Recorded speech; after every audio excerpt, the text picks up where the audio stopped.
I never thought I'd see the day, guys, but it's here. We have new 60-card theme decks, the first 60-card precons outside of these starter decks that we have seen in years. What a glorious time to be alive for the 5% of the player base who likes precons, and I'm one of those. Welcome, guys. We are underrepresented, but after years of neglect, casual and returning players have a way to play 60-card 1v1 Magic. It truly brings a tear to my eye. Oh boy, am I excited. I don't sound very enthusiastic, but I am. These are pretty cool. So first off, while these are releasing with Lorwyn Eclipsed and they are being called the Lorwyn Eclipsed theme decks, these are not composed of Lorwyn Eclipsed cards and they are not themed after the Lorwyn set. Instead, these are just general standard theme decks that just so happen to be releasing alongside the set. As you can tell by the boxes, they have no Lorwyn Eclipsed logos or anything. These are general standard decks and they're just releasing alongside the Lorwyn set. So just be aware of that. So we'll start by taking a look at the Angels deck. It is a tribal angel deck with, or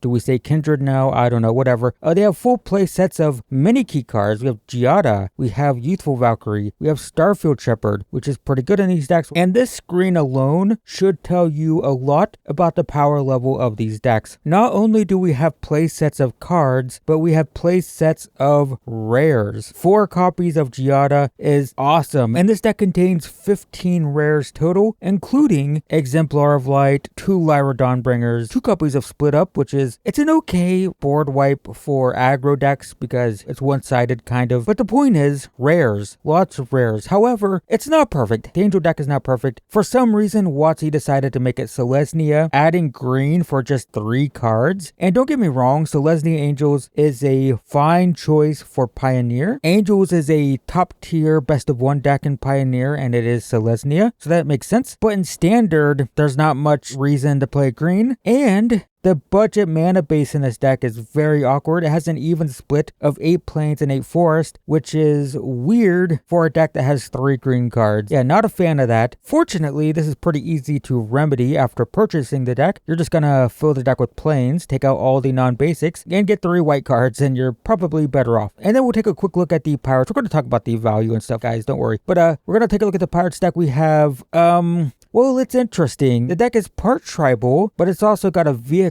theme and a draw and discard theme. Technically, all of these archetypes overlap, as illustrated by Marauding Mako, Fearless Swashbuckler, and this Thrill Roller thing. You know, Mako gets counters when we discard, Swashbuckler draws and discards when we attack with pirates and vehicles. The Thrill Roller is a vehicle and it can discard also from the graveyard. Like, there's a theme here, but man, is it awkward. It's very, very awkward. In my playtesting, it has felt very, very clunky, very inconsistent. And I do want to point out that these are all Ether Drift cards. I think that's intentional. It seems like, looking at the decks, they didn't want to use too many rotating cards, and they couldn't use, I think, Universes Beyond. So there's actually very limited cards you can put in these, and it does feel a bit awkward, in my opinion. The deck has potential, though. In Standard right now, there is an Is It Draw and Discard deck called Is It Looting. It's a top tier deck, but it doesn't really feature a lot of the cards in this deck. So even if you try to upgrade into that, you're taking out like most of the cards in this thing. So I don't know. There is 14 rares total though, and I won't spoil it in this video, but I will say that I have had some success modifying this on Arena. I've been playing these for months. They accidentally leaked the deck list on the side of the deck boxes, and I've been tuning them and whatnot. It can be pretty cool, but it does need some work. It is not great out of the box, and that is a problem. But I do want to talk about the power level of these decks. First off, they are so much more powerful than theme decks of the past. If you aren't familiar, these decks only contained singleton copies of 2 rares. They rarely contained more than 2 copies of a card. I think there were a few where they started adding 3 and 4 copies of some really bad cards, and they were just filled with just absolute unplayable trash. I've actually been playing these decks in Pioneer in a series where I try to win a single game with them, and my god, are they just filled with the most absolute garbage cards ever. I mean, these were unplayable. They were still fun though. I know some of you still like them. I still like them, but they weren't good. They they were pretty bad. And these new theme decks, they contain tons of rares, they contain play sets of key cards. Yada's like a $2 to $3 card, and you get a play set of it, right? So when you compare this to the old Planeswalker decks, it's night and day. These things are insanely good. However, they're definitely much worse than Challenger decks because Challenger decks were modeled after Pro Tour decks, right? World Championship decks. They were legitimate tier 1 competitive decks, and Wizards they'd never print them card for card, but they would take it and then pare it down to like a 80 to 100 card deck and then sell it in a box for $30. You know, you'd have like a $400 Pro Tour deck, and it would be reduced to a $100 deck that you would pay $30 for, all in USD, and that felt fine. It was pretty good. It felt fine. It felt amazing. 10 out of 10. Definitely recommended. And these are better than Planeswalker decks, but not that good. However, they're pretty good. If there was a sliding scale between Planeswalker decks over here and Challenger decks over here, I would put these theme decks like 75% of the way towards a Challenger deck. They're closer to Challenger decks than they were Planeswalker decks. These are theme decks, quote unquote theme decks, which we've had theme decks in the past, but this is, you know, on that sliding scale, way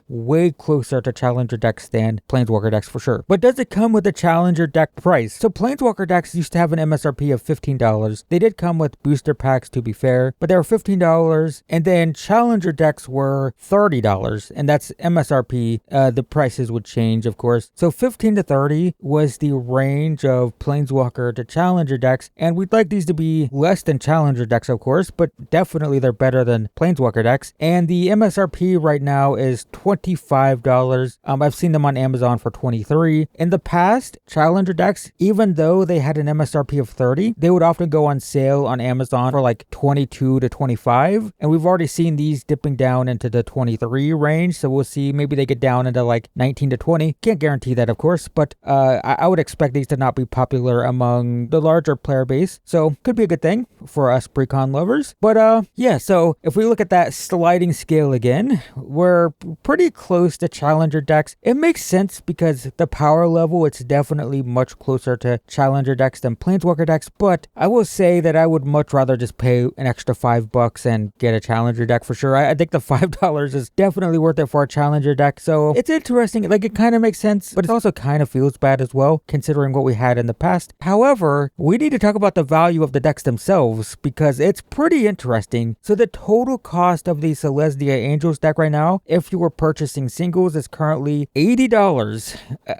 Hang on, my script says $80.25. Let me get a live update right now as I'm recording, and it is $79.54. That is what I'm seeing right now. That includes $20 worth of Exemplar of Lights, $13 worth of Lyra Dawnbringers, nearly $10, $9 worth of Giada. We have a $6 Get Lost. We have $8 in Split Ups, right? So lots of value here for sure. $80 in a $25 deck is totally fine. I'm not complaining about that at all. Now, the Pirates deck, I did say it was worse. I did say it was inconsistent, and the price reflects that. It is currently $40.66. Now, here's the problem with that. Technically, getting a $40 deck in a $25 box sounds good. The problem is a lot of that value is in the commons that are technically, they add value, but they're not that expensive. And when you start looking at the expensive cards, we're talking, you have $3 NTs and you have 3 of them. You have $1 Spyglass Sirens and you have 4 of those. The Marauding Makos are $1 each. You have a few of those. You do have Spell Snare, which is currently pre-ordering because it's, as I'm recording this, Lorwyn Eclipsed isn't out, but it's going to have Spell Snare in it, and it's $2 to $3. So I guess technically that's $5 or so. So there's some value, but it's definitely worse. I would like these with a $25 price tag. I would prefer them to be around the $60 range because that gives you some padding for them to go down in price, right? Because that's something you have to be aware of with these. When precons have reprints in them, the prices plummet. That's just how that works. And it's a good thing, right? It's a good thing that if you wanted to build Angels, not only do you have a starting point with the Angels deck, which gives you a great starting point, it gives you $80 worth of cards. You can definitely just start with that and then build on it. That's awesome. But it's also cool if you don't buy the decks that it still just lowers the prices of singles, right? Now all of those Angels that are in that deck are probably going to go down in price because now they're more accessible. Good thing. But in order for it to be worth it for customers, you need to pad the price a little bit. You need to, if you're going to sell it for $25, it needs to be worth $50 to $60 at least. That way, when those prices start to go down, there's still some value in it. Otherwise, it just lowers lowers the prices of the cards, but also makes it not worth it for anyone to buy, which doesn't actually accomplish anything, right? So you need to pad them a little bit with some extra value, and I don't think the Pirates deck has enough padding. I think by the time these release and these prices go down, the Pirates deck is basically just not going to be worth it at all. So my honest opinion of these decks, guys, is as a lover of precons who has been starving for 60 card constructed 1v1 decks for years, they're okay. I feel like they're a little bit rushed. I feel like the decks feel they're kind of awkwardly designed. Why is the Angel deck green at all? I don't get it. Why is the Pirates deck the way it is? I don't understand. The Angels deck from a value perspective gets a 10 out of 10. An $80 deck and a $25 box is a big thumbs up, even with the weird green inclusion that feels rushed and the mana base that feels awful. I think it's still a good value and a good purchase. Just expect to maybe need to buy a few more singles or make some adjustments. The Pirates deck though, boy does that feel like a miss. It feels like the value's not there. The deck is awkward. It's inconsistent. These decks feel so different in power level. I would not buy them with the intention of playing them against each other. I think if you played 100 games with these 1v1 against each other, the Angels deck wins like 90 plus. Like, it's really bad. I think the Angels deck is just so much more powerful, so much better in every way. I would give the Angels deck a 7 out of 10, and I'd give the Pirates deck a 4 out of 10. And I think if they just spend a little bit more time refining them in the future, this could be amazing. Or Wizards of the Coast could hire me as a consultant. Wizards,